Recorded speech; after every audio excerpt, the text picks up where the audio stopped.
Wuoth mar M-Pesa sokoni medo mako macha kaka wuono gilimo bombe ma Busia, Ugunja, Usenge kod Bondo e kinde mag dhialo higni 18 mag tij M-Pesa e pacho ka.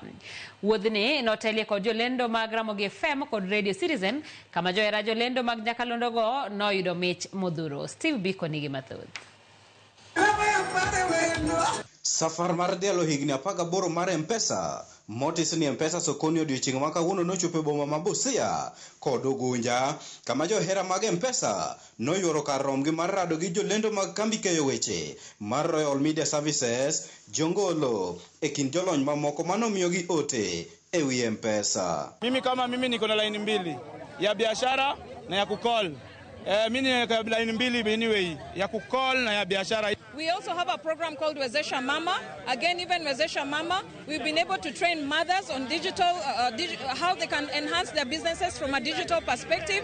That one we've been able to do. So we are continuing with the caravan, continuing to celebrate with our customers. And also it's been a great partnership with Safaricom, who are celebrating 18 years. Because we have been able, this partnership has also helped Safaricom to meet with their clients, get feedback about their various products. M-Pesa dialo kenge magisegoyo. Ebero ngima jopiny kokalo kuom chenro mage mag omenda kod lony manyasani.